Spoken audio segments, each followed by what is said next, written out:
सिंह डाल दी। राजकुमार लक्ष्मण, देखो ये शर्मा जी का भाव था।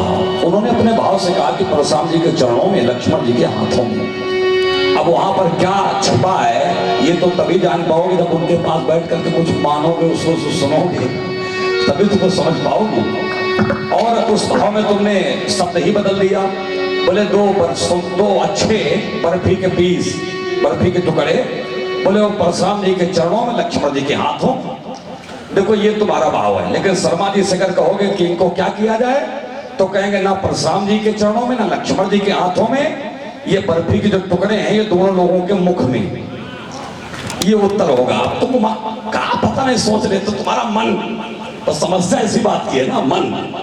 हाँ, बुद्धि से सोचो तो कुछ निर्णय नहीं कर। चलिए, तुमने अपने जीवन का लक्ष्य बताया, मैं बताता हूं तुम्हारे जीवन का लक्ष्य और सूर्यवंशियों के भी जीवन का लक्ष्य क्या था, मैं बताता हूं। ब्राह्मण पूजा जाता है, ब्राह्मण पूजा जाता है, यही है क्षत्रिय का कुल धर्म, यही है क्षत्रिय का कुल धर्म, यही है वेद शास्त्र का मर्म, यही सब श्रुतियां कहती हैं, यही स्मृतियां लिखती हैं। ब्राह्मणों त्रैवर्णों का पूज्य, ब्राह्मणों त्रैवर्णों का पूज्य, विश्व का कण कण गाता है, ब्राह्मण पूजा जाता है।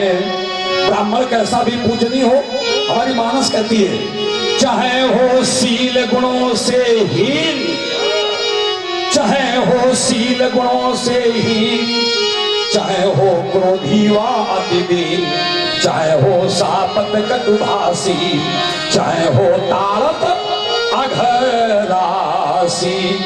एक एक पंक्ति हमारी काव्य की मानस में मिलेगी, ऐसे नहीं है? शापत ताड़त पुरुष का हंता भी पूजस गावे संता, पूजी भी प्रशील गुण हीना।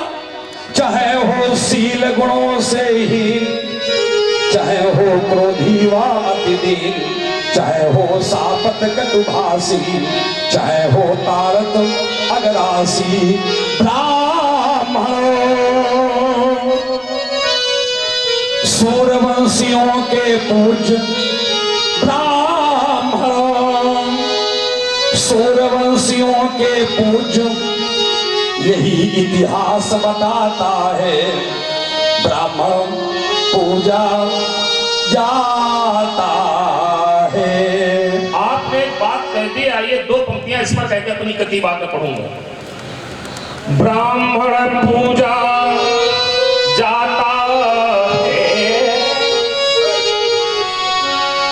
आपके पाले में जा रहा हूं, ध्यान रखना, लेकिन एक बात छलांग हमारे में लगा के दिखाओ तब हम जाने तुम्हारा पाला है कहां? आइए देखिए, एक दृष्टि आपकी रही, ये विधा आपकी है और मेरी विधा वाले में एक बार आ जाना।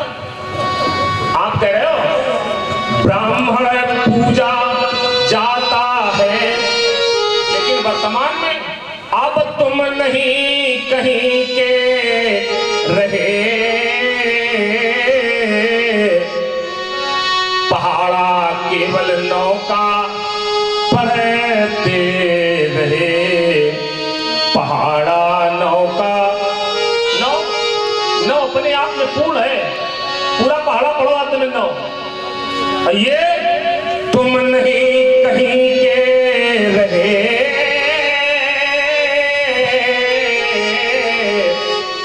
पहाड़ा नौका पढ़ते रहे, पहाड़ा नौका। हमने पोथी पत्रा भी पढ़े, गुरु जी के शरण में बचपन बीता है। हमने पोथी पत्रा भी पढ़े, वेद की भाषा को भी गए, यही है धर्म कर्म की सरिता में अब तुम न रहे,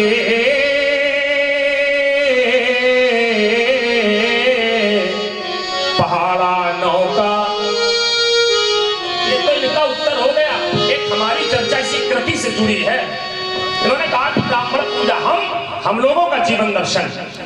मैं चला पंथ पर शूल थे तब पीछे,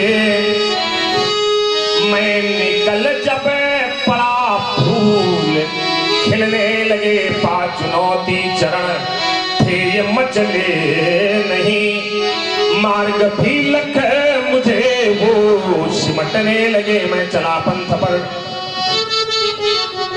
मैं चला पंथ पर सूर तब से चला,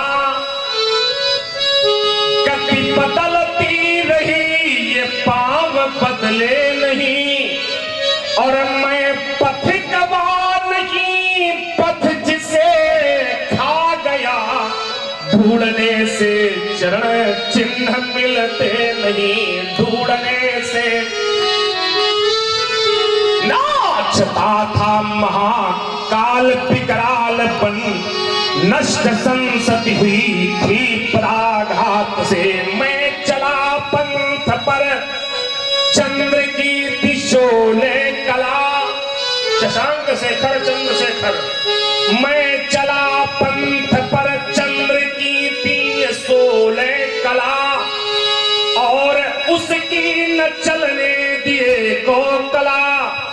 अब लगा लो मुनि चाहे जितनी कला, आज चलने न दूंगा मैं एको, आज चलने न दूंगा मैं एको कला। शक्ति को जब समेटे चला ये लखन, और देख करके लहू लाल बढ़ने लगे। मैं चला चला चला पंथ पर शूल थे तब पीछे, और मैं निकले अब पड़ा फूल। देखो तुमने झूठ बोलने का संकल्प ले लिया है। ये तुम्हारा मन कह रहा है कि मैं चला पंथ पर सूल थे तब पीछे, और मैं निकल जब पड़ा फूल खिलने लगे। लक्ष्मण का कहना यह है कि मैं जब चला था मार्ग में तो रास्ते में कांटे पड़े थे, और कांटे सब फूल बन गए जब मैं निकला। ये तुम्हारा मन कह रहा है, तुम्हारी बुद्धि नहीं कह रही है। अगर बुद्धि से विचार करो तो तुम्हारा प्रभाव नहीं है, क्योंकि तुम जब मार्ग में चलते हो तो तुम्हारे आगे कोई चलता है, तुम आगे नहीं चलते हो, तुम चलते हो पीछे। तुम्हारे कोई आगे चलता है, आगे कौन चलता है? आगे चलता है बड़ा भाई राम।